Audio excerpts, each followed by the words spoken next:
You're the CEO of Crimson Global Academy. I was fortunate from working a lot of extra jobs in high school to buy my first house when I was 17. I know nothing about this industry, or this is growing really quickly, or I see a gap here. Hospitality is harder than probably any other business. So I look through every single line and every single expense that comes into our business and review every single cost. You need to launch 15 markets in the next 3 months. They, at one point, actually copied our job postings. Crimson Education today is like a huge business, right? It's like at $1 billion valuation now. We're doing education from ages 8 through 18. We've acquired along the way a number of tuition academies that are doing more gamified learning. We have students joining from a little over 70 countries now. This is Mark Pawlikowski, and welcome to the TechMates podcast, where my partner Henrik and I explore how Kiwi and Aussie founders are reshaping the future and what sets them apart.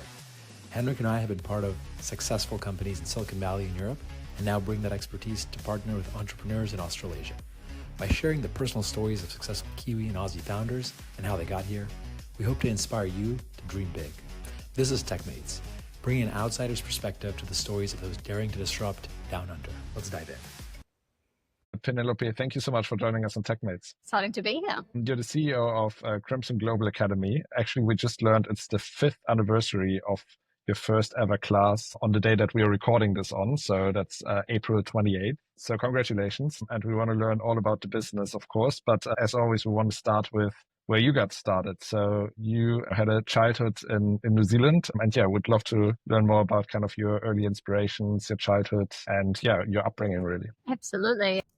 Trying to go back in time a little bit, so I may forget some pieces or mess up some dates. You know, those people that just are like, oh, this month and this year, and have this like chronological memory. That is not how my mind works. Yeah. Going back in time, I grew up in a small town at the bottom of the South Island. Was that which end of Invercargill? I grew up in Mosgiel, which is just outside of Dunedin, but spent most of my time actually in a place called Lawrence, and actually even a little bit outside of Lawrence. So very, very small town at the bottom of the South Island, where it is freezing cold, is where I grew up. Childhood pretty uneventful, I would say, except I always had this entrepreneurial bent. Like when I look at my own son now and I look at the things he does, and then I talk to my parents about it, they go, oh yes, you were doing that when you were little. I think my first business might have been, it was selling sherbet at the school. Like the ice cream? No, like the essentially just like powdered sugar. So, you know, what do kids love? Sugar. And that was, I must have been five or six, and I had some in my lunchbox. Other kids liked it. And then I went back home to my mum and apparently said, hey, can you make me a whole ice cream tub of this? And she made me an ice cream tub of it. And then I started distributing it. Then I started running a bit of a market for what anyone wanted, really. So that was kind of where it started. So I've always had a bit of a side hustle, always a little bit of that entrepreneurial. So you were like introducing diabetes early to New Zealand. Yes, yeah. You can thank me for that. I just saw a market opportunity and went after it. So everything from trying to run a school holiday program, selling sherbet. At one point, I was catching and selling frogs because that's what people wanted in their ponds. Yeah, it's small towns. Oh, that's a very New Zealand market. It is, yes. So really, that was kind of my upbringing. I've always had sort of side hustles, multiple jobs, and really have taken that through into my career. And as you look at my career, you will see just a lot of things at the same time, because I've always been someone that gets bored very easily. Interesting. Was that something that were your parents entrepreneurs, or where do you think that came from? Yes. Yeah. So my father and actually mother, she had her own store, she had her own business. He had 3 or 4 of his own businesses. So that was just sort of encouraged. I would say I had one very creative and artsy parent and one very technology focused parent. We were setting up, I remember back when you used to have like LAN parties. My dad was running a business that would set those up. And so I would spend the weekends like helping set these up in people's like garages and so on, and build computers and make sure that all ran. So there was always kind of something on the side that we were doing. That's cool. Yeah, that seems to be a very common thing among entrepreneurs that we talk to on this podcast, that their parents or their uncles or their grandparents or whatever had some entrepreneurial jobs. And you're also a startup mentor, right? And you see many, many startups. Do you see these commonalities among young founders? Yeah, some of the commonalities that I see is most of the founders have like a little bit of their, like a chip on their shoulder, like they've been told they can't do something or that it's not a good idea or something. And so they've got a little bit of that edge to them. And then the second piece is that they have had enough experiences that they're just not afraid to like fail. Like, what's the worst that can happen? And so you kind of combine those two things, and then just nothing is really standing in their way. You see some people that move into more of the entrepreneurship space maybe later on who haven't, maybe failed a lot, and then they just don't necessarily feel as comfortable taking those risks. And it's the ones that take the big risks and just like, what's the worst that can happen, that make those big leaps early on that I see. And so how did you then kind of translate that into, what was your first kind of big entrepreneurial experience? Like, did you go to school, university? Was there anything kind of in there that? My first, well, maybe not even entrepreneurial so much, was early on. So I was fortunate from working a lot of extra jobs in high school to buy my first house when I was 17. Bank Wow. wouldn't even lend to me. I had to go and find a way to get bridging finance before I turned 18 to get them to lend to me. So How much was that house? I think it was about 160,000. Okay, so like much cheaper than like it is today. Yeah. Much cheaper back then. So I would say it was that, which is classic Kiwi invest in property, right? So it started out in property and then, buying and selling and renovating houses, and then moved into, I'd say, a reasonably traditional career path in terms of starting out as more of a graduate role in government and then not-for-profit, corporate, went down there. And at the same time as I was doing that, I had property, was doing some consulting, and then along the way launched a food truck, as you do. So A food truck. another stop on the way. Was What's that the burger? At some point, you owned like 3 burger businesses. Did I read that correctly? Yes. Yeah, you did. So that was Wow. after the food trucks. When I moved to Auckland, we bought we started a burger business. So you basically were bored in your other jobs, and you were like, I wanna do more. And so you were doing property, you were doing restaurants, you're kind of getting really engaged in other things. Yes. Well, I mean, when you were doing, I'd say mostly it was when I was doing corporate roles, because we were very much confined to, you do this thing and there's a start and stop. And when you've got so many ideas or you see an opportunity like, oh, well, I can use all this extra time. That was before I had my son. And there's just so much time in the evenings and weekends to do other things. So I would do my corporate job Monday through Friday, and then I would spend all weekends on the food truck. And that was quite an easy balance at that point. Got a little bit harder when I got into tech and startup world, but then you're also surrounded by people who think that anything is possible, and why can't you do 2 or 3 things all at once? And so your time actually just starts to expand, and was able to launch a lot more things on the side as well. Benny, are there any constraints that you had on yourself in terms of like picking what you work on? Because it sounds like it's kind of like pretty diverse set of activities. Like wondering, how did you like decide for yourself, like, I'm going to do this? We all have ideas and it's like, oh, that sounds like an interesting thing to do. But for a lot of these things, you get to a certain point and you're like, risk reward probably not there. But you just it sounds like you just wanted to just tried a bunch of stuff. I mean, pretty much, I would say a lot of my early hypothesis, or even the jobs I took, was, hey, I know nothing about this industry, or this is growing really quickly, or I see a gap here. Like any store, really, it starts with that core problem. And I would go, at that point in time, there were a lot of food trucks. There was this huge kind of festival scene starting to come up. And I was like, there's an opportunity. I'll jump on that. Property was growing really quickly. Have flatmates come in and cover your rent essentially while you study. That's a good opportunity. I'll jump on that. So sort of all of these opportunities just really jumped up. And I love when you don't know something, right? When you could there is an opportunity, you don't know it, and the best way is just to kind of jump in and give it a go. And so that's always been I'm going to learn something new, and you're either going to have great success or it's going to be a challenge. You're going to develop new skills. And particularly when I was in that kind of corporate phase of my career, I learned so much just from having my own businesses. You learn marketing, you learn finance, you learn sales, all of those other pieces you don't necessarily have exposure to. So it's either, what are you going to gain from it, or what are you going to grow from that experience? And have essentially just jumped around with that. Interesting. And what were the learnings for some of these? Maybe you can go down the list and like, what are the learnings for something that like maybe I shouldn't have done it? Ooh, what shouldn't I have done? I mean, there are definitely times where I overextended myself and was a little bit naive, I would say, in how much time or energy that I had available. I'm a little bit more sort of reserved with that now. We can talk about more recent years, but I would say a little bit more reserved in that. So I'm like really estimating how much time something takes to maintain. You get really excited in that like hype phase and you're getting all this energy from new ideas, new people, new stuff. But actually the energy to maintain that is a lot more. And so I would say I definitely underestimated that, because there is something, it takes a lot of time to get that consistency to keep something running. So thinking not just about the excitement, but if I thought a little bit further along to, do you want to do this every day?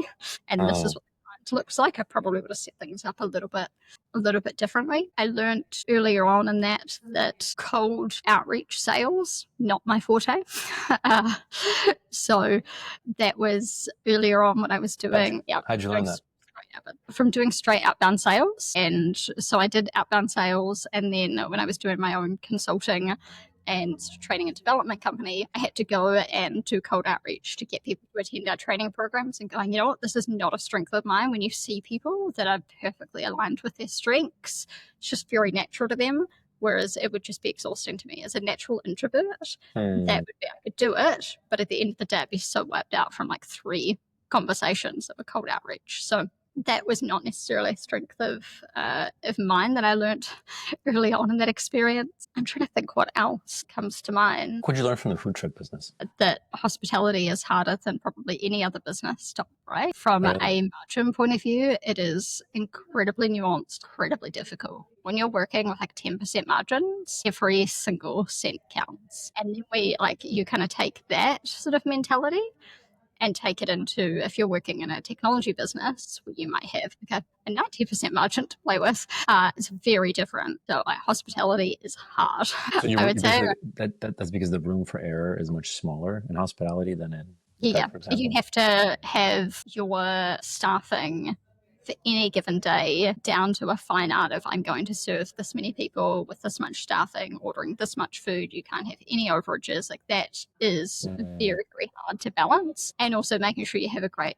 customer experience. If someone comes in, you're out of stock, they have a poor experience, but you also can't be overstocked. So constantly having the right stock levels, the right staffing levels, and the right sort of demand that you can predict, very, very tricky versus sort of going into technology. So I would say a lot of I had great learnings there around that rigor, around cost control, more so than probably any other business that I've worked at, because you are worried about, the cents on coffee beans, down to like exactly how you're negotiating that. That is going to kind of make or break you in that week, potentially, if you're just in the coffee business. So taking that now into, I would still today, I look through every single line and every single expense that comes into our business and review every single cost because of that early on kind of experience. So I would say that's really carried through and been one of those great lessons. When it's for your own money as well, you really get that. Are you bullish on robotics, automation, AI in those kinds of hospitality businesses because of that? Yes. Yeah. I've looked at a few in that robotic space. I think it's still a little bit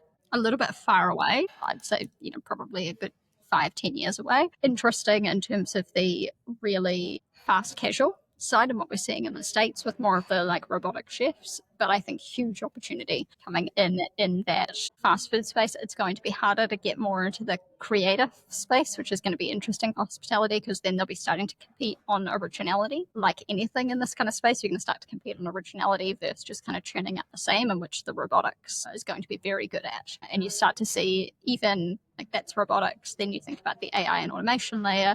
And because of those tight margins, it's really interesting to think about how AI could get really good at predicting all of those metrics for you. And so you know exactly what to stock, who to staff, those pieces that start to come through. Pretty excited for what that means. Otherwise, right now, a lot of restaurants are an owner at home with a stack of invoices that have been mailed to them, and that's kind of how they operate. Maybe they have an online accounting system. That's kind of their tech stack at the moment. And they think about actually what they're going to be able to do and push forward. That's pretty exciting. If you were to start that business today, would you do it differently than how you did it? What tech and tools would you use? Would you fully roboticize it and automate it?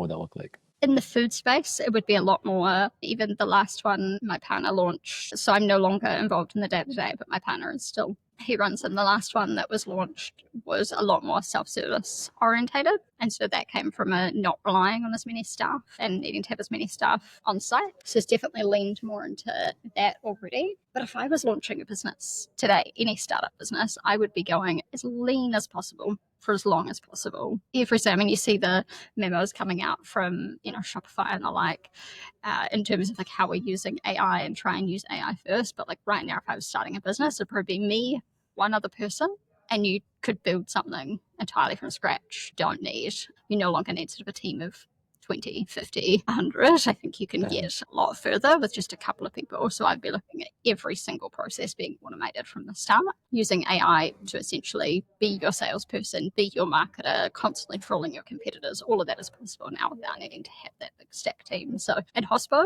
definitely more self-service, but in any other business, I would be going maybe 2, maybe 3 people in a small team, and you'd just be going like hell for leather. Have you guys implemented that at Crimson? Yes. Yeah.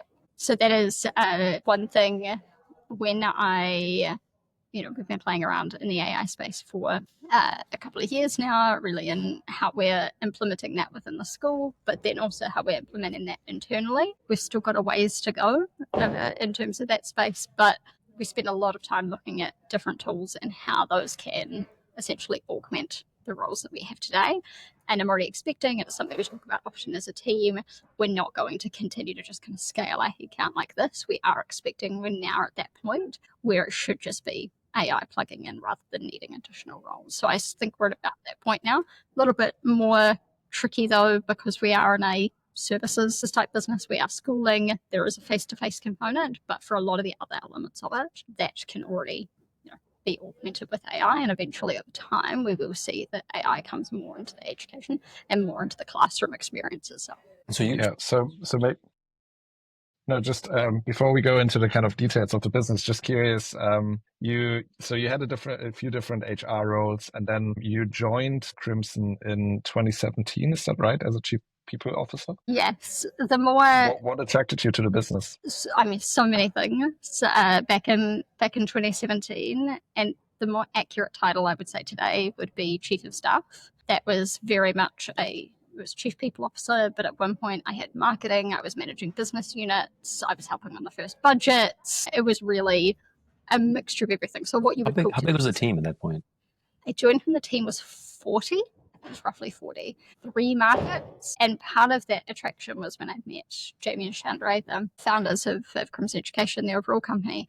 When I met them, they had never worked really anywhere else before and had this huge vision and were just so spongy. Spongy. Yeah, like they wanted to learn. They were just absorbing stuff. We would talk about like how to run a company, how we might do things differently, and you're just like bouncing ideas around. You're not working with people who have 40 years experience and going, no, this is how we do things. You have none of that. And so in my first conversation with them, it was much more of a first principles, how could we build a great organization conversation? And that was really exciting. And then the second piece was they set the challenge of, great, come in and you need to launch 15 markets in the next 3 months. So we're going to go global. We had 3 markets at that point. Launched another 15. Let's rewind a little bit. What does the business actually do, and what does that mean to launch a market? What were the markets? Let's quickly give a background. So at that point in time, Crimson Education was focused in the college admission space, so supporting students and going overseas. What that means is we had on the ground in person in those markets, we had on the ground marketing people, sales people, and then local specific experts really to help these students and going abroad. And that was very early days as we were building out our tech platform to support a full tutor and admissions marketplace type model. So to launch a market means essentially, one, to hire a team, but also to put them on the ground and get them through to being able to acquire their first customers so that you could essentially test that the market works and then help them scale it up from there. And so when we'd launch into a market, we would look at making sure on the ground we had someone to lead the market, a salesperson and a marketing person. And we had this sort of little triangle structure. And if we had those 3 roles, we found over time that really worked. So trying to find these, it was great. We're going to launch in Switzerland. So go find people in Switzerland who have this passion for education, can see that market opportunity and really going to fit in with our culture and grow for the business and take this playbook in Germany and Asia and US. Did that mean, so you guys were providing like an online platform and then you bring in folks who were physically in country in order to find customers? So they basically kind of like salespeople, but they would still use your platform? Is that kind of, or would they also tutor? Or would you guys tutor from New Zealand? How did that whole thing? We would acquire tutors from all around,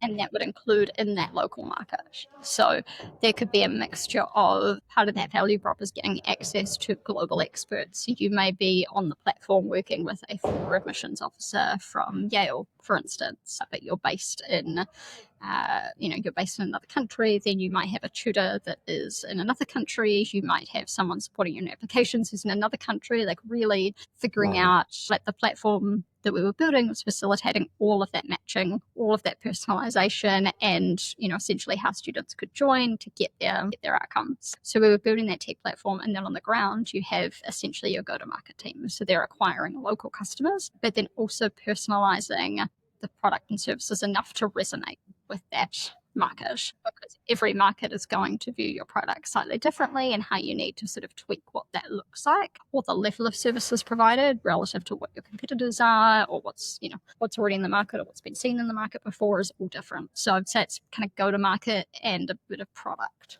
there as well. Why wouldn't those people in those markets just go off and do that thing on their own? Like, why would they need Crimson? 2 parts to that. One, I would say a playbook. So before that, and we were a small team at that point, but we'd done this kind of three times. And so we had a really Where did you do? New Zealand, Australia, and America or something? Or? New Zealand, Australia, and our other market at that time, I think, was Russia. New Zealand, Australia, Russia. That we'd done it. We just had an amazing talent, and we're like, why not launch in Russia? Interesting. Okay. Same pain point problem that other markets have, and we had someone who was really passionate about solving this in their market. So I would say the playbook for how to run it, the platform, that like tech enablement, and then we were building this pretty phenomenal sort of marketplace, really. And so if one person was to go off and launch that, they might be able to get some local talent. Then they would need to build their own systems to facilitate that. We had some scale, we had a playbook, we had the tech built, and continue to build it now. And then also the marketplace. Like those 3 pieces all together would make it very hard to replicate. But we found people that were very passionate about solving this problem in each of these markets, and were able to kind of bring them in. They were all of the people that we brought on, and a lot of them are still there today, markets were essentially like founder types. Like we were going to market trying to find many founders who could otherwise have done it themselves, because you need people who are going to be able to treat it like their own and build up that customer base. So those were the people we were looking to find in the first. So from 3, then we launched 15, and they got us to 18. Then we launched another 10 from there in the 2 years after that. I think it was to get us to 28. Why was this even an interesting space for you to kind of be playing, like you personally? Like, why did you approach Crimson and Jamie and say, hey, I want to be part of this? Or did they approach you? Or like, how did this come about? Yeah, it was actually funny story. At the time I was working, the business I was working in was right next door to Crimson's office, and I sort of knew of Crimson at that time just because they shared essentially an office wall with us and were right next to us. And they at one point actually copied our job postings because they kind of looked at the culture we were building and what we were doing in our practice and went, oh, we want that. So they copied it almost word for word, like find and replace their name. And put it up. And so I remember when Jamie reached out, my first thought was, okay, I need to meet this guy who just goes around copying people's job ads. Like, what is he up to? So I met him. Was that like offensive to you? Like when you first saw that, was that something that could make you like upset? Yeah, it was kind of all parts. I mean, what you love about entrepreneurship, right? It is all parts, like it's kind of offensive, but very opportunistic, and you've kind of got to respect the hustle for that. If you don't know what you're doing, you just go and take the blueprint. But it also kind of spoke to me, and again, that when I first met them and they hadn't really run companies before, I went, oh, there's this huge opportunity to build something, like them articulate and build something that is truly theirs. And so that was, I had the first conversation with them really to be like, oh, I just want to meet this guy. And then we ended up just having this very long coffee conversation. And that was that kind of first principles of a company we're trying to build, what you're trying to achieve. And when you meet Jamie, you know, like he is not someone who's going to fail. Like he is like very set he is going to succeed. And you just kind of get swept up in that energy and seeing their vision, how quickly they were going to grow and how, receptive they were. So pretty quickly helping them articulate with that early stage team, what are their values? What is their culture? How do their processes within the organization, because you're planning to go remote and global from day one, how do your processes actually implement that? Like actually setting up and creating this sort of hub and spoke model with these, with this HQ and then this 28 different distributed markets, like requires a lot of work on the process and communication side of an organization to get that working. And just that opportunity and challenge was just fascinating to me. And Crimson Education today is like a huge business, right? I think you mentioned earlier it's like at $1 billion valuation now. How did the vision change over time when you first met them in 2017 to now? So we just closed our Series D round. That was towards the end of last year, $1 billion valuation, and Crimson Education is now, it's always had this vision for what education could look like and providing opportunities for students and essentially removing, right now it's very tightly coupled, someone's outcomes and their geography, very closely tied together. And so wanting to separate that has always been that vision. Over time, it's gone from supporting just on the college admissions side to now with the launch of our schooling side, which is the side of Crimson that I look after, with now, we're doing education from ages 8 through 18. We've acquired along the way a number of tuition academies that are doing more gamified learning. We have options for mid school, athletics consulting, now grad school. Acquired some, like an IB tutoring platform as well. So we've had this mixture of either build or buy throughout this journey so that we can become a full sort of end-to-end education provider. So the vision is pretty unchanged. The values have never changed since 2017, and those stay really strong. We only added one last year. The culture is a little bit different now within the different groups, as you would expect, because they're all focused on a different part. But now it is much, much broader with that full, I think, work starts at ages 5 through to now at grade school kind of ages 30, and having that full end-to-end experience. Right. And you're running the Crimson Global Academy, so that part of the business. But before you became the CEO, you left Crimson Education for a bit and then came back. How did that work? So I was on the founding team of CGA when Jamie and I had that conversation in 2019 at that point in time about launching an online school, how we would go about setting that up. And we got through launching that, and pretty soon after that was launched and really up and running was when I had my son. And so it was actually this pretty perfect opportunity to be like, we're at this point of growth now. Crimson must have been overall maybe 600 employees globally around the world. We'd launched all of these markets, and we'd just launched the CGA and got that really off the ground and got the first couple of hundred students in. So it was a really natural point where it's never really plateaued, but from my point at that time, having just had my son, being like, actually, I think I'm going to take a couple of years out and go and do some consulting. At that point, e-commerce was really like booming at that time. And I went, oh, this is an interesting industry. I might step out for a couple of years and do this. That seems interesting. And the plan was always at some point to come back when we were getting to that next point of like, there was a big kind of something really interesting that I could kind of jump in and sink my teeth into. So that was kind of always our intention, was when there is that next big opportunity, I will come back in and do that, but take a couple of years out, spend more time with my son, and also I did some consulting and e-commerce and some mentorships and things like that. So I missed it a lot in those couple of years. And so it was pretty exciting when CGA got to that point where we were then looking again to go global and go, great, we've got that proof point. Now let's expand globally. Jamie gave me a call and said, right, come back in. And that was 2.5 years ago. So basically Crimson started off as a college admissions kind of platform. You had tutors who would like sort of help you, I don't know, do your homework and maybe get better grades, then also help you, like advise you on the college admissions process? Was that kind of like the initial Where it started. starting point? I see. And then from there, you guys were like, so that's still going, and that's kind of the main business. Yeah. From there, you were So like, why don't we also start like a school? Yeah, well, it was we had more and more students coming through that were getting to this college admission space, and such a key factor for that is your academic. And if Was you what? are, is your academic results. So that is a key part of your application is your academics.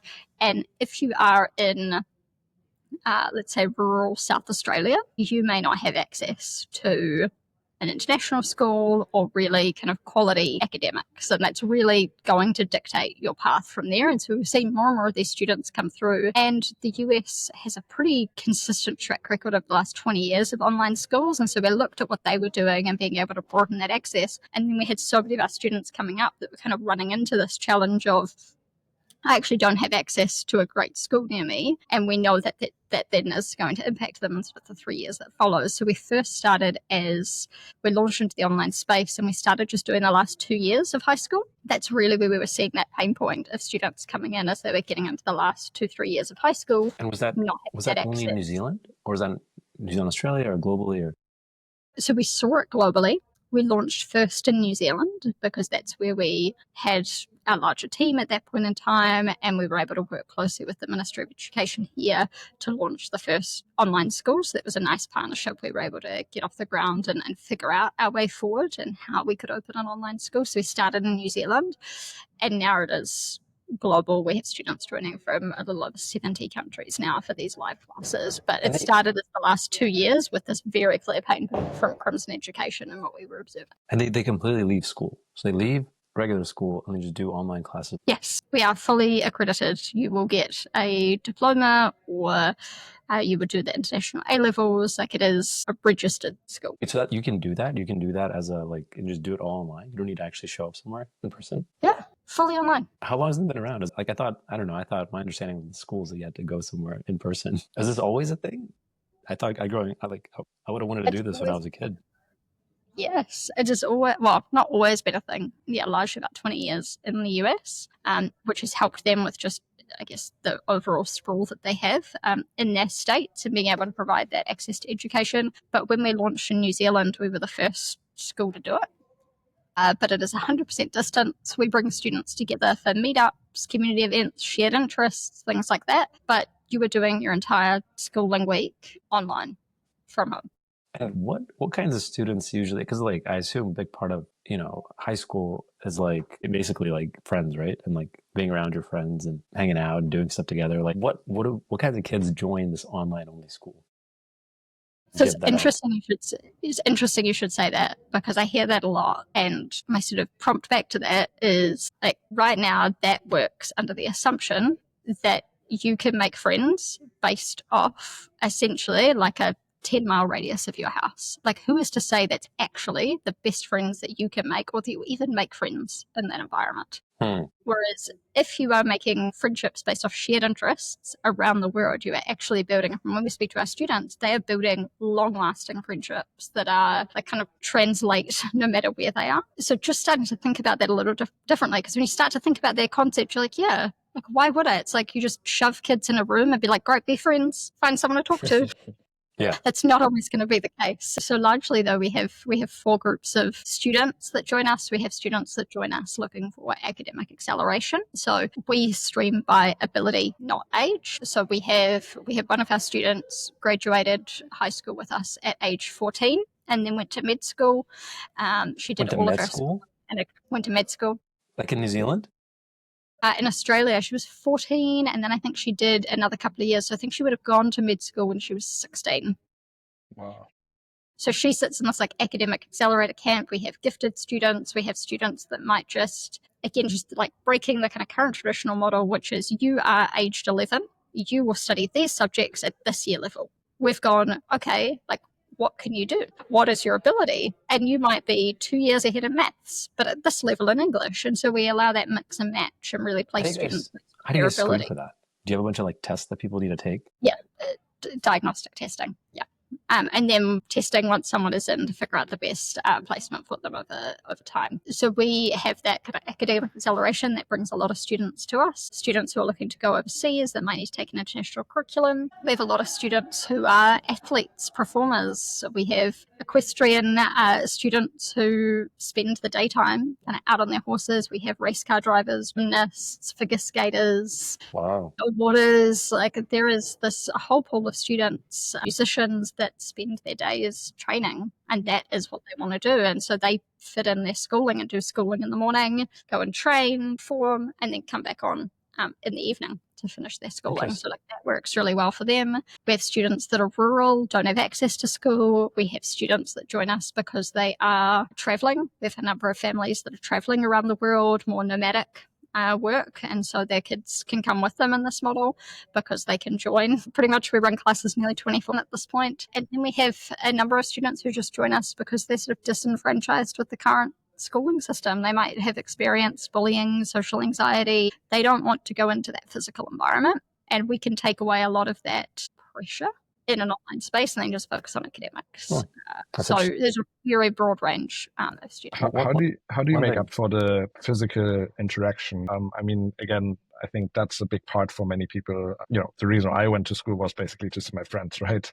Like, how do you have any elements where they interact with each other outside the academic work? You said there's some meetups. Yeah, maybe you can talk a little bit about that. Yeah, so we have there's both kind of a social element that we would drive, and there is also a social and community aspect that would sit with the parents and families. So I would say, from speaking with their families, that they are almost more engaged in the community. It's like they are going out, they are volunteering. They might be like out volunteering at like midday. They're doing a beach cleanup because they have a break in their day. Then they're kind of going out, they might be doing martial arts, they might be performing. They're sort of engaging in their community in that way, again, on the shared interest concept, right? Like it's not just going to school to sit in this class with 30 other students. They're like out there pursuing their passions and interests in their local community. And then on the school side, we look to overlay.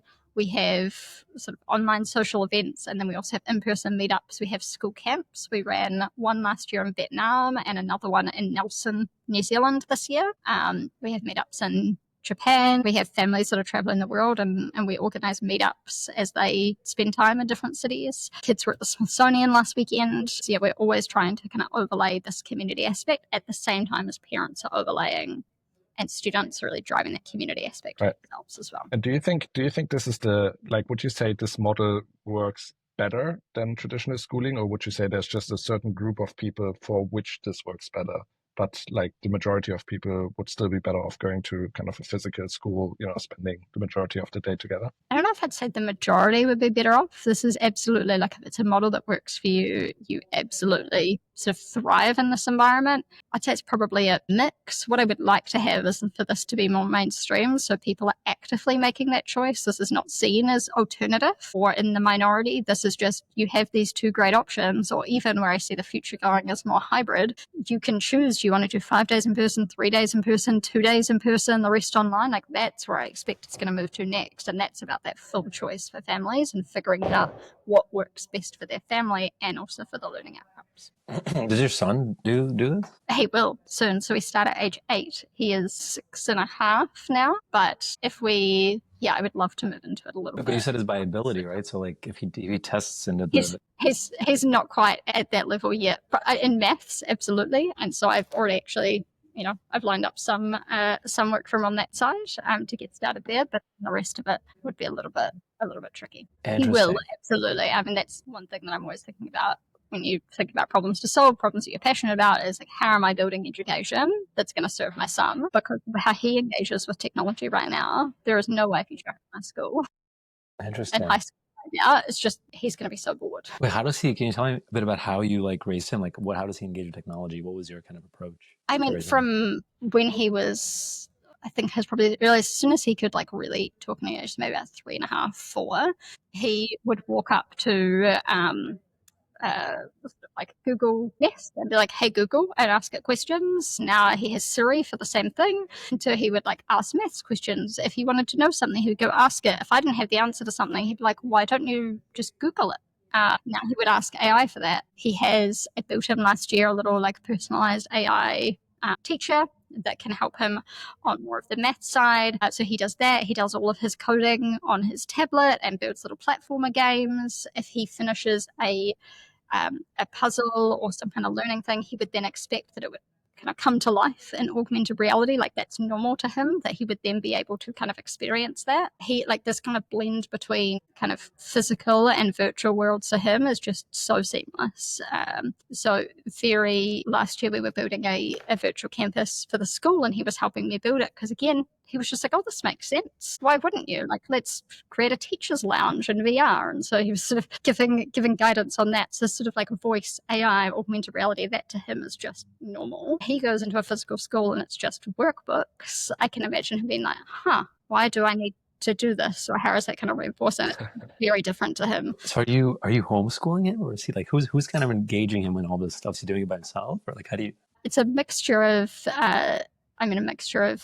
tutors. He is in one of our tuition academies that we have as well. So he does that, which is more on the gamified learning space. So he does that. Then he has school, and then him and I do the sort of AI and VR stuff together outside of that. Interesting. Yeah. Well, how early did you introduce screen time? Ooh, probably around maybe about 1, maybe even a little bit earlier, which I know is a controversial sort of thing, but I'm more for like quality over, there's a lot of research on screen time, but like how you engage with kids during that screen time, after that screen time, like that has a large impact.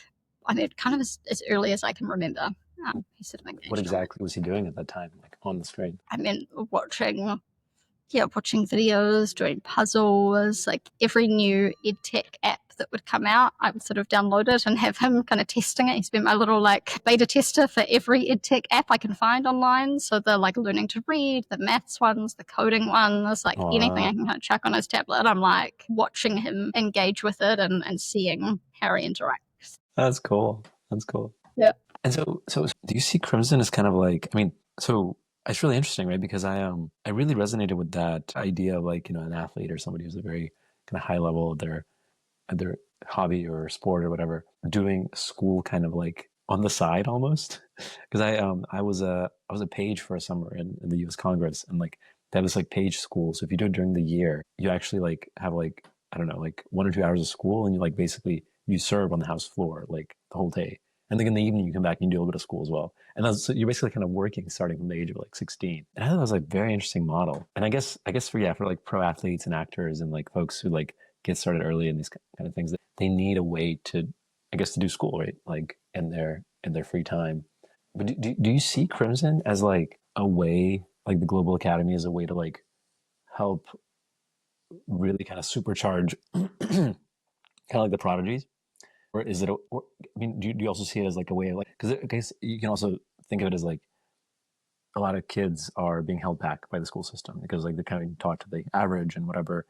But does it unlock their potential? Yeah. How do you kind of think about the vision and kind of the public goods that you're creating there? So there are kind of 2 horizons ahead. One really being this hybrid pace, which is going to be enabled a lot by technology, but also what's going to help that technology is sort of access element. And so right now, to grow and scale a school of this size, yes, it makes sense for these like prodigies, and it makes sense for a small class size. There is fees attached with that. Now that again we've built this playbook, we can show this in different markets with different students, all of these different students that can work within this model. The next phase from here is to start partnering with governments for them to fund the model, and then being able to get that out to tens of thousands of students. And so that's what I see as that next wave, and we're already starting to work with governments in the US and New Zealand to see how we might make that a reality. Are you working with the New Zealand government?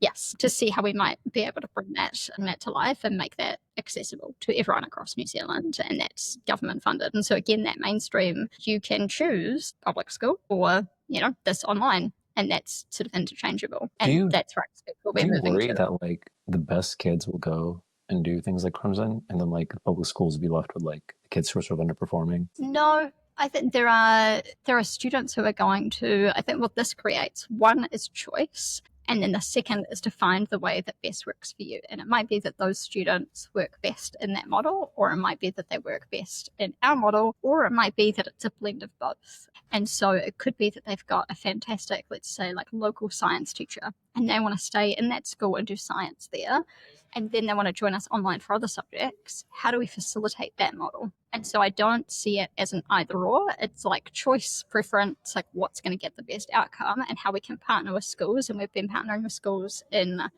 New Zealand, Brazil, and China, where we help them with teacher shortages. We help them sort of, again, like augment their curriculum by being able to offer different subjects. And I see that becoming more of a blend to be like, oh, great, we've got a good English teacher online. You do English with them, and you do science here, and you do PE at your local school. And like that becoming a lot more of that, again, that sort of hybrid model within the existing the existing framework and what's best for the students, because there will be a lot of families who need that physical public school environment because they may not be able to work from home. They need to be able to drop their kid off at school for that sort of 9 to 3. And so how do we best kind of fit within that model to still give them access to this and access to the best of that school? How is AI changing like traditional subjects like math or English literature? Because I guess, like writing essays and that kind of stuff is probably not interesting anymore, right? And how is it changing these subjects? And do you think the traditional school system is set up to deal with that? Absolutely not, as it currently stands. Is it set up to deal with that? I mean, I don't think there are many that are set up to deal with that. That's something we are learning every day as new technologies come out, and how best we can sort of support our students with that. But then it's also, how do we make sure that there is longevity to this? So we have been rolling out AI in quite a staggered way on very sort of niche problems that we've seen within the school, because you also don't want to lean so far in that then you actually start to erode learning outcomes in 2 years. It's just like at the time it was the shiny thing. Yay, students loved it. You start to see things kind of go downhill from there. So it's a very sort of structured approach that we've been taking there. But where it starts to put more focus on, which again, if you think about the challenges with physical schools and you think of a class size of 25, 30 versus maybe 12, is you need to start indexing more on conversation, discussion. That kind of test for understanding becomes less about what's written on a page and more how you can articulate it and, have a conversation around that content. That starts to become more important. It's very hard to pull off in a group of 30. You're probably going to chuck them in some little breakout rooms. Some will have a good conversation where you can see them, some won't.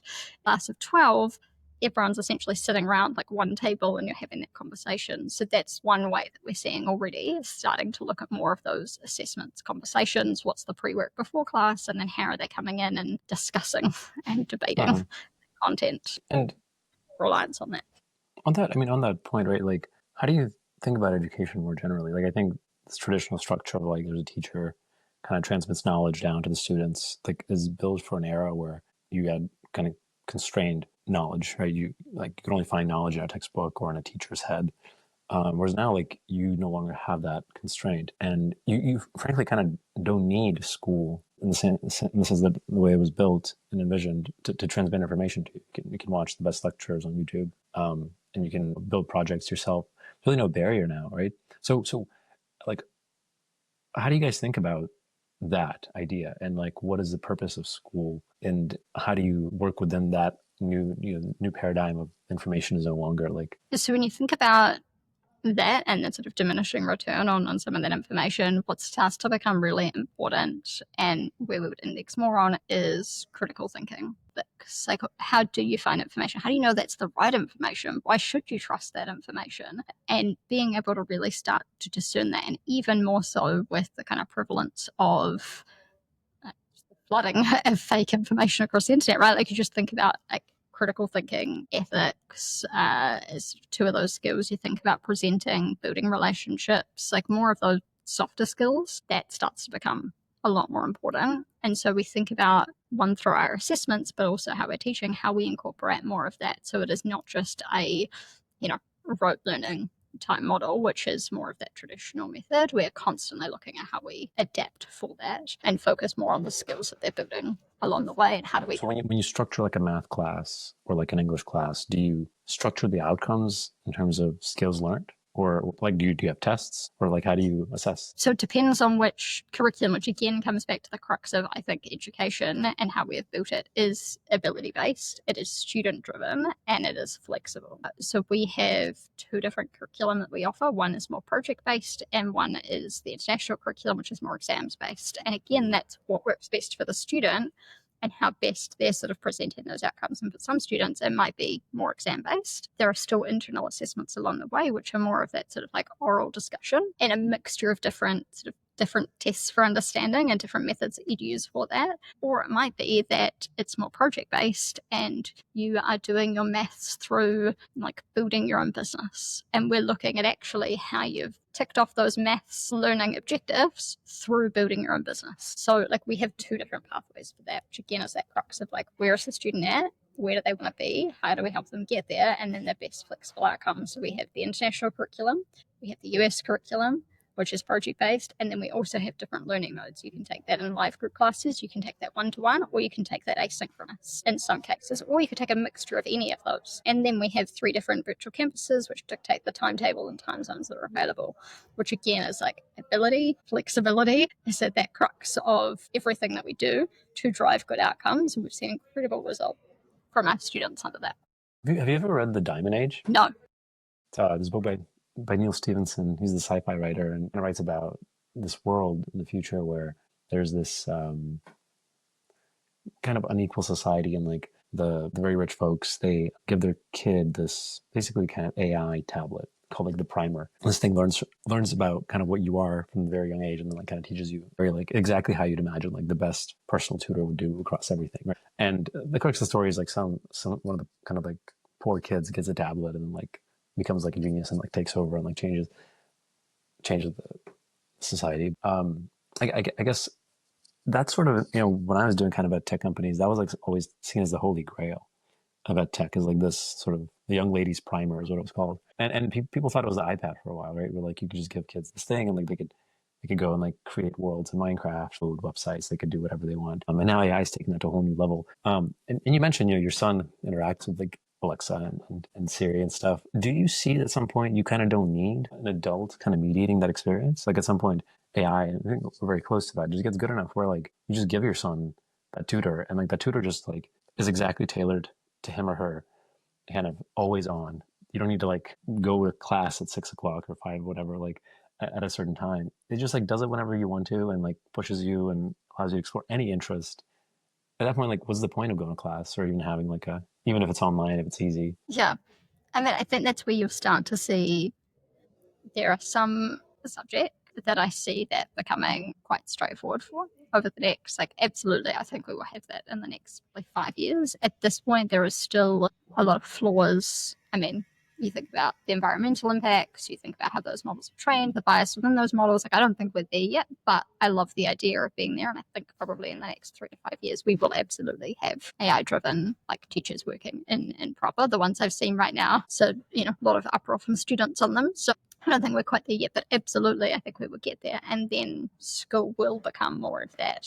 It will become more like discussion. It will become more project-based. It will become more putting that into practice. Because like, great, you can like have that discussion and how learn that concept, but then like, how are you putting it into practice? And I expect that's where we will see more of these, school anchoring around, great, like, let's launch your own business. Let's put this all into practice. Let's, go and take part in this, model United Nations type experience. You will see more of that in practice learning, and there's absolutely still a role for that. And I see the role of the teacher is also helping. There is this model, if you think about AI driven, and right now the way it is like good prompt, good result. But how does the student know the best place to start? How does it know what it doesn't know? And so I see teachers that have that experience of going through this over many, many years, being able to go, that's great, you're here, but you've actually missed a couple of these concepts. And then being able to provide that guidance back kind of as part of this like AI teacher student team to be able to kind of refine what it is they're covering. Because in a world where it's all student-led, there is always going to be this gap if you don't know what you don't know. And being able to sort of help that. And then there's also that piece of how do you create learning experiences that are shared and synchronous? Because if we think about what makes amazing communities is shared experiences at the same time. And if everyone is having this individual learning experience, then we are then starting to take away from that. And, we talked a little bit earlier about social connection, and that's definitely part of it. But another part is community, and you're having the shared experience in a virtual classroom. If everyone's individual, you start to take away from that, and you start to see that that kind of rise in like loneliness and social isolation. So I expect there is going to be kind of more of a little team around it with teachers helping inform, and then that shared learning experience. Is my thoughts off the top of my head. We can spend longer on that. That's super interesting. And so you're currently at like 2,000 something students, right? What are the next steps? Like, what do the next 3 to 5 years look like for you? Are you the biggest school in the world, like online school in the world? Not yet. We will be in the 3 to 5 years. But not only the largest, the goal is to be the best and really to be that choice, which is not alternative. So that is where we set our vision, is to be the world's best school, and that you are choosing us. It is physical, online, doesn't matter. Like, you're going to get those great outcomes. Part of that is going to be the size of the school. Absolutely. We're going to get there via the technology side. But then the other piece is, how do we get there? Like, how do we enable our school to grow through access? And that's like opening additional schools in partnership with government, taking all of our learnings from online and being able to bring that to a much broader group of students. So over the next 3-5 years, I expect we're going to become, essentially CGA is going to become an entire school group. We will have a number of different schools, all that are serving students globally, working with governments, working directly with students, catering to students if they want to become an entrepreneur, that's more tailored. If they want to be an athlete, that's more tailored. And then we've got this technology platform that sits underneath all of that. What are some other platforms or schools that are bigger than you, or like that are playing in the same space? Ooh, bigger than us would be, they're more asynchronous schools. So the likes of like Laurel Springs in the US has about 5,000 students, but they're largely asynchronous. So they would be larger than us. Then you also have schools that are, a similar size, which would be more of your Stanford online school. So that would be, actually they're about 1,000. They're technically smaller, but 1,000 full-time students, but they're kind of in that comparable space. And then you've got another large one over in the UK called King's Inter High, which again is a mixture of asynchronous in terms of that size. So we're looking at both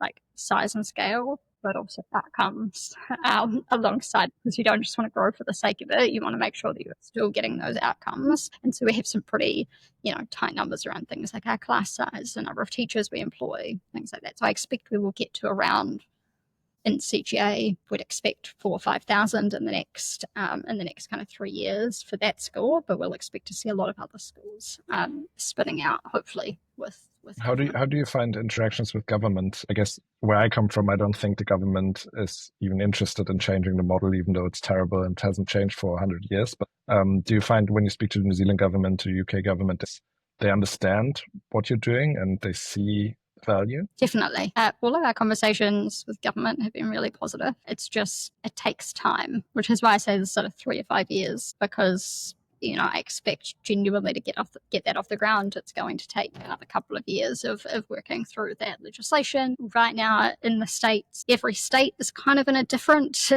position for where they sit there, and some are very kind of friendly to new schools coming in and setting up, and others have a lot of requirements on being physical only. So that really varies per state, but we're working through that. But broadly, I would say positive. There is, in every market, there is that like chronic disengagement, students being absent from school, education results, starting to decline in certain pockets. There is a rise of students with SEN needs. All of these pieces are pretty consistent globally. And so you do have governments going, oh, is there another option? Could we try something else? This seems to be working. Like, let's try this. And even if it's only with a small group to start, like, that's great. Let's just kind of get in and continue to adapt the model. How do you think about the purpose of education?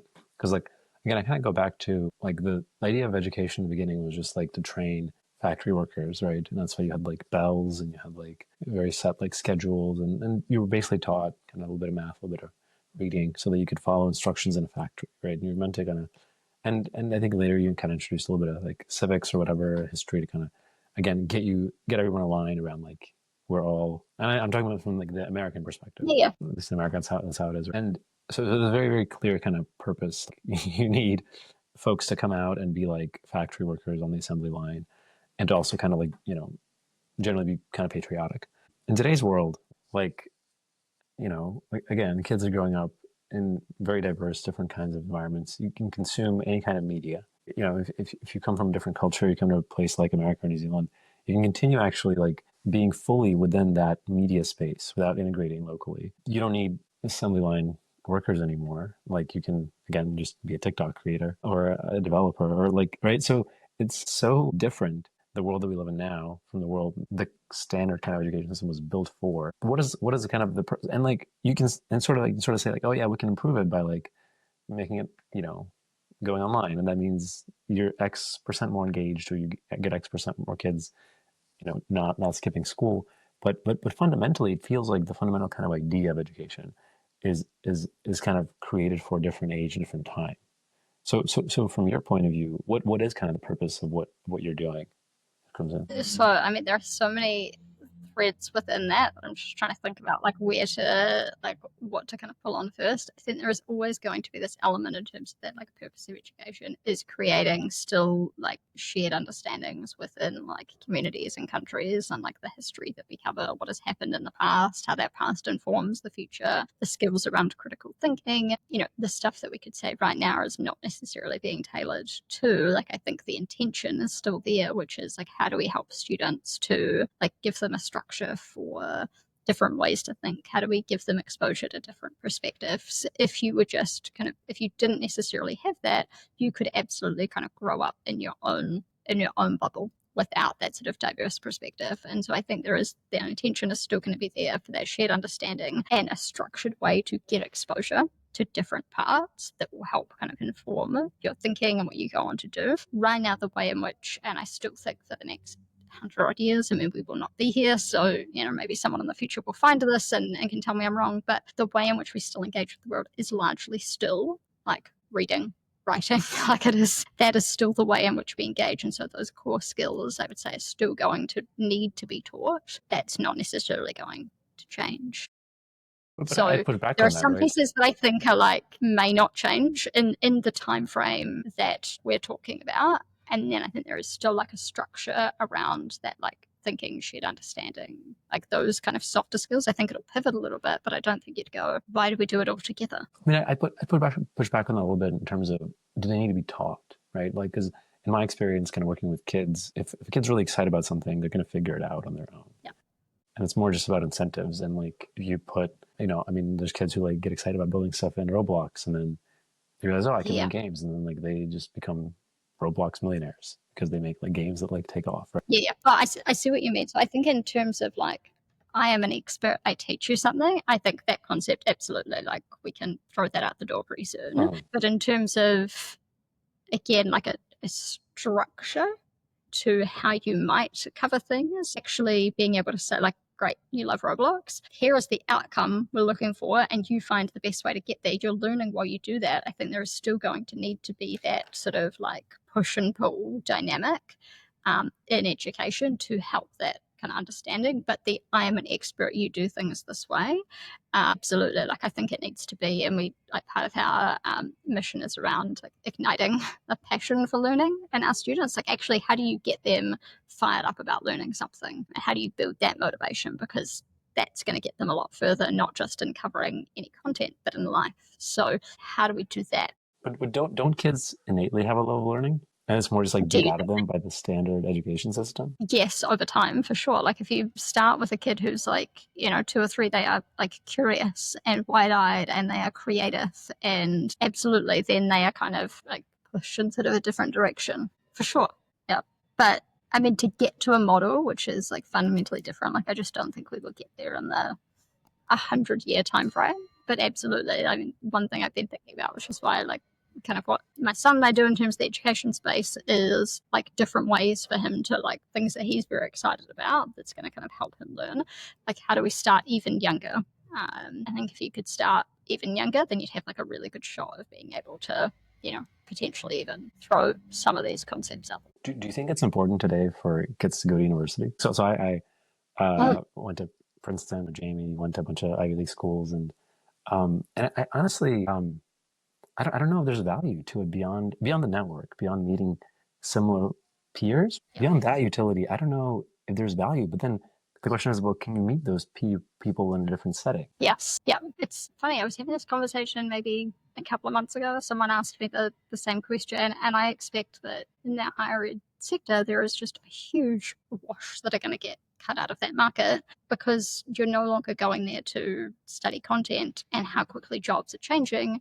Again, like if you're in high school and you're learning this like critical thinking, you're very adaptable. Like you can pick up anything. You can go and find that information. Like it'll be great. You may not need to take that next step, but there's always going to be that market for that like top university because of the network. Unless you can build that elsewhere, I think there's just that network and opportunity that comes at that level. But the actual like just learning content, I think that type of program is a huge risk in the next couple of years. So for a kid like thinking about university, what's a reason to go to university versus like just actually going and hacking on your own stuff, pursuing your own interests, joining clubs that you're interested in, doing stuff online? It is one pathway, but the other piece I would say is, and talking with a lot of students, is just expanding possibilities, really. Like go meet new people, try new clubs, explore different subjects you might not have otherwise had access to. Don't worry so much about, I'm going to take these for 3 steps and that's going to set me up to like get into Goldman. Think about actually just expanding your possibilities, because it's also going to be, and we think about how easy it would to be just kind of become in your own bubble and you kind of absorb this information and become very sort of singularly focused. More and more is going to be about how you kind of create connections between kind of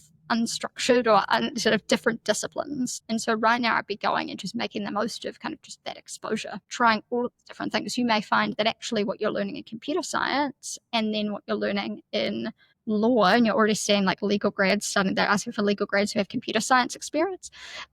Like the more you have that and you're like, oh, but I could pair these two together, and then that with this, and I was just doing this club for the sport, and that's an interesting kind of line. So I think at this point it is about like all of those different pieces and how you connect them. So I would say there's still value in that. Do you want your son to go to Harvard? Put him in liberal arts, which you might have got from my from. Do you want to go to Williams or Princeton? We will see what it looks like in like 10, 15 years, but we will see how accelerated it is. No, I think yes, from the way I've seen them sort of adapting more of their programs, and what other ways there are though, like I'll be looking along that journey. What are the ways that you have access to build those connections, to build those networks, and to get access to so many different, ways of thinking about information, analyzing information, and just different kind of ways to do things. I was chatting with one of our students recently who went to Princeton, and she was just so excited to go to do the like taking apart a motorbike class. Like that was what she was kind of most excited about. And I'm like, things like that, right? It's different. It's a way to kind of like tactilely get involved. It's something completely different. And so I'm like, great, experiences like that. Like I think you need to start separating, like differentiating yourself on things like that. And that's just one example that comes to mind. I'll evaluate them. I'll give you an answer in 10 years' time. That sounds good. Maybe so we talked a lot about education, but you're also an active startup mentor, and as we talked about, you've started many businesses. Maybe to end on a note of, what would you advise people who are just getting started, who are kind of maybe growing up in a small town somewhere in New Zealand? How would you advise them on kind of getting involved in entrepreneurship? So what I would see, and I advise a lot of startups that are going through more of these like mentor, type ship programs, these accelerator programs, what those do really well is really push you into a structure with understanding the problem, with interviewing your customers. I think you could do that probably without the program. And the second piece there is that network piece and connecting you with like a huge amount of mentors. Right now, if I was starting out, I would be just on LinkedIn, messaging people every day, setting up virtual coffees. So everyone I've roughly reached out to, depends on if they accept your connection request, like are open to having a chat, open to sharing. And so you can kind of create your own mentor network pretty quickly. So I would be going to do that. It's going to save you a lot of time and probably I chat to some of these founders and they've just been nervous to reach out to people, or they don't want to like waste their time. I wouldn't worry about that. Like just 15 minutes even, like come prepared, bring a list of questions, ask away, people will happily share. So I would just be trying to build that network effect. Because again, if you've come from a smaller town, you may not have that network, but you now have platforms like LinkedIn. I know there's a bunch of other community platforms that are being built that you can engage with and like start up building that connection yourself. That's cool. Makes sense. What do you think about New Zealand? What about New Zealand as a place to build a startup? It's very far away, but like obviously, seeing what Crimson has done, you can do it, but it's very hard, right? It's not Silicon Valley. It's not, but there's also something really nice about that, because I don't feel like you get swept up so much in the like, they're doing this, I feel like I need to do this. You can actually spend a little bit more. It's not like, you go out for a drink and everyone's like, great, like, who are your investors? I just spoke with this customer. It's all very like, Incestuous. Your words, not mine. I was at like, you have that, whereas over here in New Zealand, you can like build really quickly. You can test it with customers. People are very like open to giving feedback. You also have that, if you build several things over here and it doesn't work, you can still go and kind of like relaunch in the US. You can launch in other markets. Like that is not No one knows.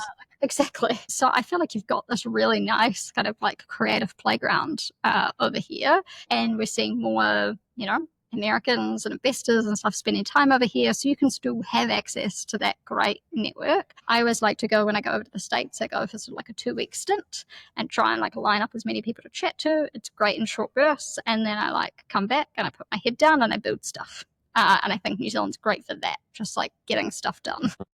Interesting. Are you bullish on New Zealand startups over the next 5-10 years? Yeah.